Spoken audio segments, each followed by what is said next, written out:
Olá, eu sou o Odilon, responsável pela área BI da Comportamento. Nossos vídeos vão ser um pouquinho diferentes, nós vamos fazer no formato de bate-papo. E os temas foram escolhidos por nossos clientes, foram escolhidos pelos nossos consultores e de acordo com as experiências nossas desde 97. Eu estou aqui com o Júlio, nosso diretor de operações, e gostaria de conversar com você, Júlio, sobre alguns temas importantes. Vamos lá.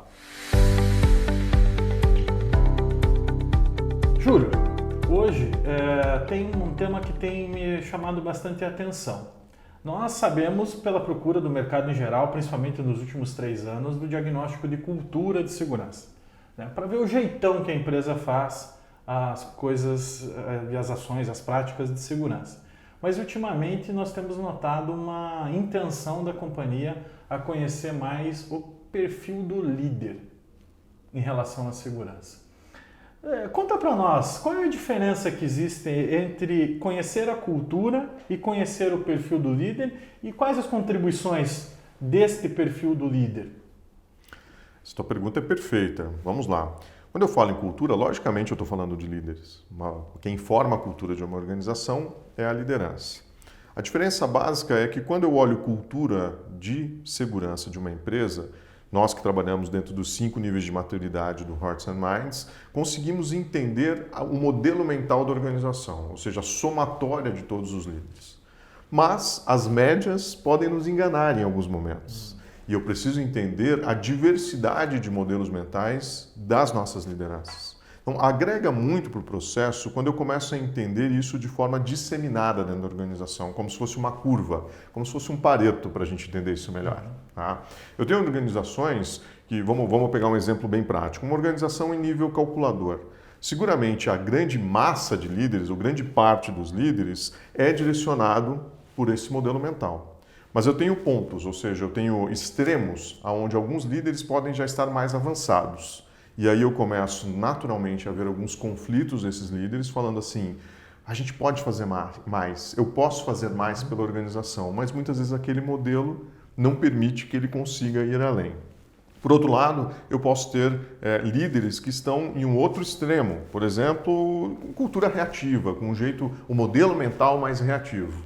E isso gera um outro tipo de impacto e um outro tipo de conflito, que são aquelas pessoas que estão olhando e dizendo assim, puxa, eu não acredito no que está sendo feito, para mim é difícil aderir aos processos, aderir aos programas da companhia, porque o perfil daquele líder muitas vezes não bate com aquele perfil que é o perfil dominante da organização. A cultura nos faz entender o perfil dominante, mas quando eu olho o perfil de liderança, eu tenho uma possibilidade de treinar ou preparar essas pessoas de forma diferenciada. Uma das grandes revoluções que a gente vê aqui é que, hoje em dia, é muito comum colocar em sala todos os líderes, mas eu tenho perfis diferentes. Eu tenho perfis de pessoas que estão mais avançadas do ponto de vista de maturidade. O que acontece com essas pessoas? Elas entram em uma sala de aula e o nível de aproveitamento é baixo, porque elas estão em uma situação, em uma discussão que muitas vezes não desperta o interesse, não desperta ou não ativa comportamentos necessários para aquelas pessoas. Por outro lado, se eu tenho pessoas que estão no nível mais baixo de maturidade, também não gera impacto naquelas pessoas. Porque a tendência, e todas as organizações vão se identificar aqui, daqueles líderes, por exemplo, que deixam para a última turma, que é difícil levar aquela pessoa, que é aquele líder que gosta de assinar, a gente brinca, né? Ele assina a lista de presença, mas qualquer momento, qualquer oportunidade, ele dá um jeitinho de sair, ele realmente não se conecta com o tema.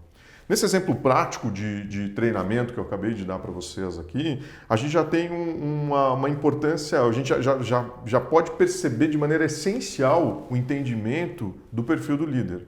Eu direciono a forma de treinamento, eu direciono a forma de feedback para essas pessoas e de forma bem clara eu sei quais são as pessoas que vão precisar maior supervisão e controle e quais são as pessoas que terão maior autonomia.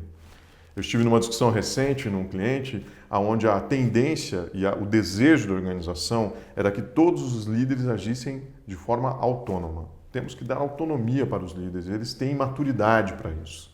E quando nós fizemos a avaliação para esse cliente, nós vimos que vários líderes ainda precisavam de controle. Isso não é defeito, isso não é ruim, isso não é errado. Só é um jeito diferente do que a expectativa da empresa estava traçada naquele momento. Pensa o conflito que você vai ter no dia a dia. Eu espero que aquele líder responda de forma autônoma e o líder, para responder, espere que alguém o controle. Entender o perfil, entender o jeitão dos nossos líderes nos ajuda a acertar melhor quais são os caminhos que a gente deve tomar com cada um desses líderes. E ultimamente, né, Júlio, a gente tem escutado bastante duas coisas: a liderança situacional, a liderança transformadora, a liderança positiva. Acho que tudo isso que você está trazendo, de você de alguma forma entender de cada líder e auxiliar na personalização da intervenção, me parece que tem tudo a ver com esse conceito de liderança positiva transformadora, principalmente. É isso mesmo? Exatamente. Primeiro, eu tangibilizo o que é uma liderança situacional.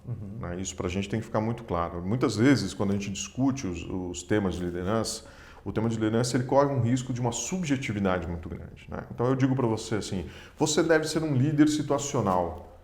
O que é isso? Como é que é isso na prática? Como é que eu me comporto na prática? Então quando eu tenho uma liderança situacional bem definida, uma liderança clara, isso começa a tratar e trabalhar de forma específica. Eu sei os comportamentos esperados. Eu costumo brincar que os fantasmas das organizações nascem das expectativas não ditas. Se eu não digo para você o que eu quero de você, se você não diz para mim o que você quer de mim, não necessariamente a gente vai chegar a um bom acordo. A liderança situacional, o conceito como tal, vai te permitir entender que existem situações diferentes que eu tenho que atuar de forma diferente, mas eu estou te contando qual é essa situação e estou te contando qual é o jeito de se comportar para isso. Isso deixa uma liderança muito mais clara. Quando isso é feito pelo viés de uma liderança baseada em valores, e aí a gente entra na discussão de uma liderança positiva, de uma liderança transformacional, essa liderança efetivamente consegue gerar nas pessoas, um tema que a gente vem discutindo de forma muito ampla, mais saúde em relação à forma como ele se relaciona com a organização, mais saúde na forma como ele se relaciona com a sua equipe, com as outras pessoas e principalmente mais saúde mental para aquela pessoa, e isso vai ser um diferencial para ela. A liderança tem um papel fundamental de ser uma liderança transformadora e positiva, mas para isso deve ser preparado. Não é natural. Isso é realmente algo que nós temos que desenvolver como competência nas pessoas.